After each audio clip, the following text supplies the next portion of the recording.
जय श्री कृष्ण, जय श्री हरि। स्वागत है आपका लॉर्ड कृष्णा भक्ति ऑफिशियल यूट्यूब चैनल पर। आज हम लेकर आए हैं श्री कृष्ण जन्माष्टमी 2025 की संपूर्ण जानकारी, व्रत विधि, पूजा का समय, पारण का नियम और पौराणिक कथा। इस वर्ष श्री कृष्ण जन्म का पर्व कब मनाएं, उपवास कब करें और किन नियमों से भगवान को प्रसन्न करें, ये सब हम जानेंगे इस संपूर्ण भक्ति वीडियो में। तो अंत तक जरूर देखें और वीडियो को लाइक करें, शेयर करें और सब्सक्राइब करना न भूलें। आइए आरंभ करते हैं श्री कृष्ण जन्म की अद्भुत कथा।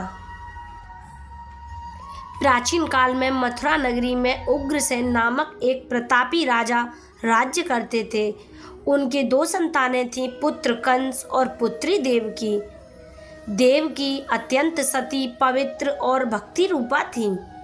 देवकी का विवाह यदुवंश के श्रेष्ठ पुरुष वसुदेव से हुआ। विवाह के बाद कंस अपनी बहन देवकी को स्वयं रथ में बिठाकर उनके ससुराल छोड़ने के लिए निकला।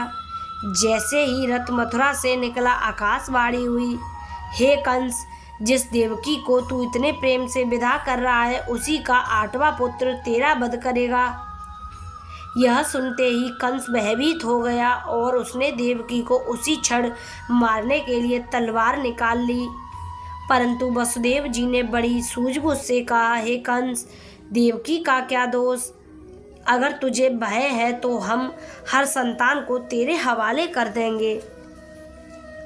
कंस ने वसुदेव की बात मान ली और दोनों को कारागार में बंद कर दिया। फिर देवकी और वसुदेव ने एक एक कर 6 पुत्रों को जन्म दिया और कंस ने सभी को बड़ी क्रूरता से मार डाला। यह 6 पुत्र वास्तव में अति प्राचीन असुरों के पुनर्जन्म थे, जो एक श्राप के कारण देवकी की कोख से जन्मे थे और कंस के हाथों मारे जाने को अभिशप्त थे।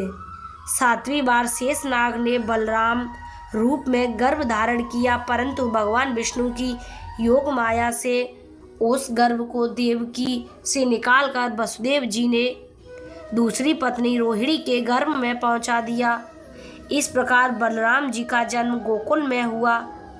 अब समय आया भगवान विष्णु के अवतरण का। जैसे ही जन्माष्टमी तिथि, रोहिणी नक्षत्र और मध्यरात्रि का समय आया, देवकी के गर्भ से भगवान श्री कृष्ण ने दिव्य रूप में जन्म लिया। उसी समय आकाश में नक्षत्रों की विशेष स्थिति थी। कारागार के सारे द्वार खुल गए और पहरेदार निद्रा में चले गए। माता पिता के बंधन भी खुल गए। भगवान ने वसुदेव जी से कहा, हे पिताश्री, मुझे लेकर आप गोकुल जाओ। वहाँ यशोदा माता एक कन्या को जन्म देने वाली हैं। उस कन्या को यहाँ लाकर देवकी के पास लाकर सुला दो। भारी बारिश हो रही थी, परंतु शेषनाग ने वसुदेव के सिर पर छत्र बनाकर रक्षा की। वसुदेव ने शिशु को एक छोटी टोकरी में रखा और यमुना नदी को पार कर गोकुल पहुंच गए। वहां माता यशोदा के पास एक दिव्य कन्या जन्मी थी। वसुदेव ने श्री कृष्ण को वहां सुला दिया और कन्या को लेकर लौट आए। सुबह होते ही कंस को जब कन्या के जन्म की सूचना मिली तो उसने उसे भी मारने का प्रयास किया, परंतु वह कन्या योग माया बनकर आकाश में उड़ गई और बोली, हे मूर्ख, तेरा वध करने वाला तो जन्म ले चुका है, वह कहीं और पल रहा है। यह सुनकर कंस अत्यंत क्रोधित हुआ और उसने पूरे राज्य में नवजात बच्चों की हत्या का आदेश दे दिया।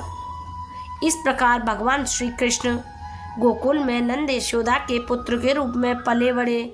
बचपन में उन्होंने कई राक्षसों का वध किया। कालिया नाग, पूतना, तृणवर्त जैसे राक्षसों को समाप्त किया और गोवर्धन लीला की, रास लीला की, बहुत सारी दिव्य लीलाएं रचाईं। इस व्रत का फल यह है कि जो भी श्रद्धालु इस कथा को श्रद्धा से सुनते हैं, पढ़ते हैं और दूसरों को सुनाते हैं, उनके सभी पाप नष्ट होते हैं, संतान, मोक्ष, सुख और भक्ति की प्राप्ति होती है। आप सभी दर्शकों को लॉर्ड कृष्णा भक्ति ऑफिशियल की ओर से कृष्ण जन्माष्टमी की हार्दिक शुभकामनाएं। अगर आपको यह कथा पसंद आई हो तो इस भक्ति चैनल को लाइक करें, शेयर करें और सब्सक्राइब अवश्य करें। जय श्री हरि, जय श्री कृष्ण।